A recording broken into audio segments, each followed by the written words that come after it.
সবার আগে যেটা কঠিন প্রশ্ন সেটা হচ্ছে নন্দিনী দিদি ফেমাস, এটা নিয়ে কোনো সন্দেহ নেই, কিন্তু তার দিকে এরকম প্রচার আছে নন্দিনী দিদি বড্ড অহংকার, নন্দিনী দিদি বড্ড নাটকে। কিন্তু আমাদের দেখে তো মনে হচ্ছে না দিদিভাইকে, তোমার সাথে দিদিভাইয়ের মতন মাটির মানুষ সত্যি দেখা যায় না। কিন্তু দিদিভাইকে সত্যি বোঝা যায়, অডিয়েন্স গুলো একদম কাছে না আসলে এই অডিয়েন্স বোঝা যেত না যে দিদিভাই সত্যি একদম অসাধারণ। তাহলে অডিয়েন্সকে বলে লাভ নেই বা ভালো যদি তুমি, আচ্ছা তুমি একটা কথা বলো, তোমার ইউটিউব চ্যানেলে একটা ভিডিওতে যদি 1000টা কমেন্ট আসছে, যদি 1000টা কমেন্ট আসছে, তাহলে তার মধ্যে কটা পজিটিভ থাকে কটা নেগেটিভ? 90% negative, 10% positive. 10% পজিটিভকে তুমি কেন অ্যাপ্রিশিয়েট করো না? দ্যাটস ওয়াই ভালো খারাপ ওটা ম্যাটার করে না, ম্যাটার কি করে তুমি কোন চোখে দেখো। এটা খুব খারাপ লাগে মানুষ মানে আমি যদি আমরা খুব একটা কাহাবত বলি নিজেকে নিয়ে চোখ থেকে ঢেকে নিয়ে আমরা বলবো আমাকে তো কেউ দেখছে না, ওটা যদি মনে করি তো ওটা মনে করাটাই তো ভুল। অরুণদা তোমাকে ঠিক আর ভুলটা যদি তোমার 10জন গালাগালি করছে, 10জন তোমাকে 100 জন তোমায় ভালো বলছে, তাহলে ওই 100 জনকে কেন এই 100 জনের জন্য তুমি ভাগ করতে থাকো, দেখো ওই 900 জন অটোমেটিকলি 800, 600, 700, 500 করতে গন। আচ্ছা দিদি, আর যেদিন গন হয়ে যাবে সেদিন তুমি তোমার লাইফের না ওই কম্পিটিশনটা ভুলবে, মানে ওই এনার্জিটা নষ্ট হবে। তুমি জানো আমি ঘুম থেকে উঠে এরকম করে তাকালেও লোকেরা বলবে ভালো, ওরকম করে তাকালেও বলবে ভালো, বলে তাহলে আমি সাজবো কেন, তাহলে আমি সুন্দর দেখবো কেন? কিন্তু যখন তুমি নিজেকে দেখবে না রে আমাকে না এটা চিন্তা ঠিক করে নিতে হবে, আমাকে কাজলটা করতে হবে, নাহলে কিন্তু 10 টাকা টাকা দিতে হবে। নিজেকে বেটার করে, নেগেটিভিটি তোমাকে আরো বেটার করে, আমি এটা মনে করি, কারণ আমি এটা খুব ফিল করি। আমি যখনই মনে হয় যে আমার নিজেকে না চেয়ার আপ করা দরকার, তোমার এনকারেজ করা দরকার, আমি কমেন্ট করি। একদম ঠিক আছে। কারণ আমার লোকেরা যখনই বলে না আমি হিজড়ার মতন দেখতে, অথবা আমি আমার মুখটা ব্যাকা, তখনই আমার মানে মুখটা তো ব্যাকা, মুখটা কেন ব্যাকা থাক, হ্যাঁ আমি হাসলে আমার একটা দিক বেঁকে যায়, এই মুখ, কারণ কেন ব্যাকা ওটা আমি তোর কাছে এক্সপ্লেন করতে যাইনি, ওটা যাইনি, কারণ আমার সেই লাইফটা আমিই জানতাম। স্ট্রোকের পরে ইয়েস অফকোর্স নর্মাল একটা মানুষও থাকাটা খুব ডিফিকাল্ট হয়ে যায়। স্ট্রোকের পরে আমি প্রপারলি কথা বলছি, ঠিকঠাক করে দাঁড়িয়ে আছি, এটাই আমার কাছে প্রচুর আশীর্বাদ। দিদি তোমার দোকানটা নিয়ে বলো এবার, বলো, নতুন হোটেলটা নিয়ে কি বলতে চাইছো, মানে কেমন লাগছে তোমার ওই পার্ক স্ট্রিটে আমাদের অফিস করার, মানে মানে অফিস ডালা ডাল হাউসে ডালহাউসি 3 নম্বর কয়লাঘাট নিয়ার জিপিও বিল্ডিং। দিদিকে সামনে দিকে দেখে সব ভরে যাচ্ছে, ঠিক আর কিছু বলতে পারছে না। অরুণদা বিষয়টা দিদি এক সেকেন্ড না এবার না অরুণদা সম্বন্ধে তুমি কি বলতে চাইছো, তার কাছে কি অরুণদা বুঝলে দিদি সে লোক তো আপনাকে চেনেই না। কে অরুণদা? হ্যাঁ ওই যে কে নন্দিনী, ওর মজা করে বলেছে, হাতে হোটেল নন্দিনী মজা করে বলেছে। কারণ দেখো প্রত্যেকটা মানুষের একটা ভালো একটা খারাপ থাকে। আমরা সারাটা দিন হোটেলে কাজ করি, রান্নাঘরে কাজ করি, সারাটা দিন দৌড়াদৌড়ি হিসাবপত্র সব কিছুর পরে আমরাও এরকম হারিয়ে যাই।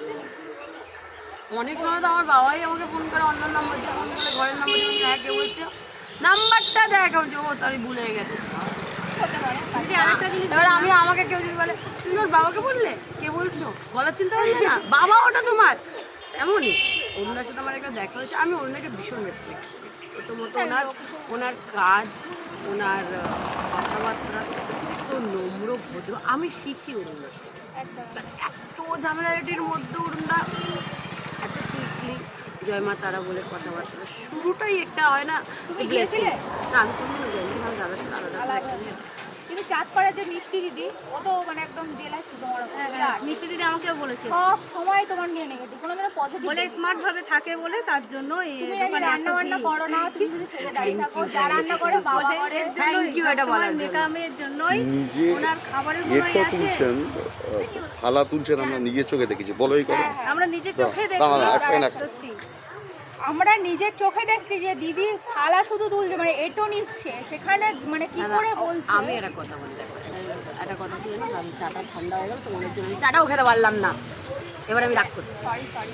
দিদি সত্যি মানে একটা অভিনয় ব্যাপারটা কি বলবো। হলো কি জানো তো, ঈশ্বর আমাকে যে একটা জায়গা দিয়েছে, মানে আমরা কার নাম নিয়ে কাকে গালাগালি করি, খুব রেগে গেলে ভগবানকে উপরে রেখে যে রাগ করি, ভগবানকে গালাগালি করি, তাই তো খুব রেগে গেলে ভগবানকে গালাগালি করি, পাশে নিজেদের যে মানুষগুলো থাকে তাদেরকে গালাগালি করি, আর নাহলে সিস্টেমকে গালাগালি করি। যখন চাকরি পাই না, যখন কোনো কিছু পাই না, তখন আমরা সিস্টেমকে গালাগালি করি। তো আমাকে কেউ গালাগালি করছে, এটার মানে না না আছে, দাম আছে, ওটার জন্য আমাকে তাহলে কতটা স্ট্রাগল করতে হবে ভাই। রোজ সকালবেলা উঠে এই যে আমি এই প্যান্টের মধ্যে যে তেলের দাগ লেগেছে, এটাকে কাচতে হবে তো, এটা দিয়ে আমি কালকে পরে এসে আমাকে কেউ স্মার্ট বলবে না, ফিটফাট বলবে না, এটাকে কাচাটাও তো ডিফিকাল্ট ভাই, ওটাও তো আমার কাছে স্ট্রাগল।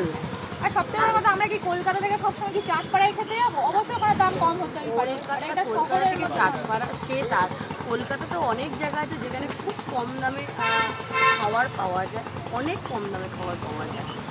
আমি পারি, আমি কারটা কি জানি না, রাম শ্যাম যদু মধু, আমি কারুর কথা বলবো না, আমি পারবো, আমি অত কম দামে খাবার বিক্রি করব না, অথবা পারবো, ঠিক আছে।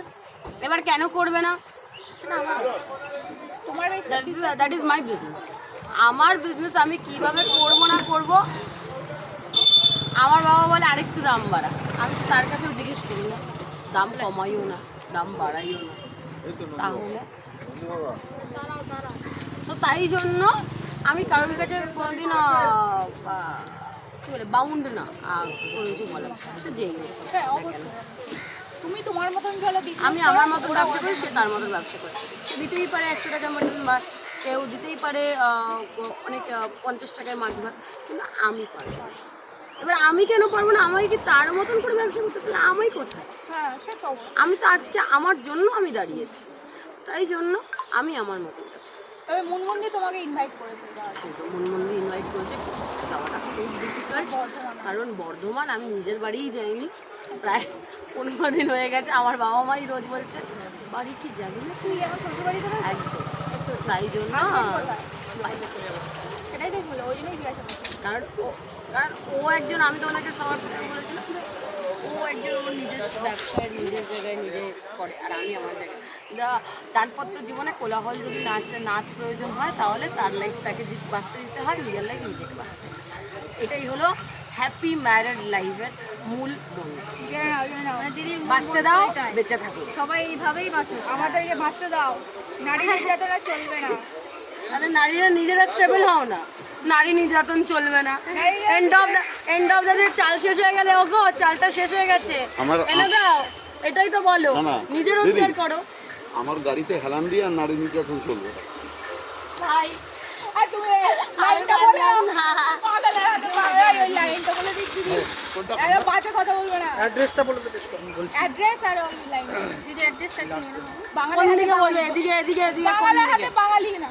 ওকে, বাঙালির হাতে বাঙালি রান্না যদি খেতে হয়, তাহলে ডেফিনেটলি আসতে হবে ডালহাউসিতে অথবা নিউ টাউনে।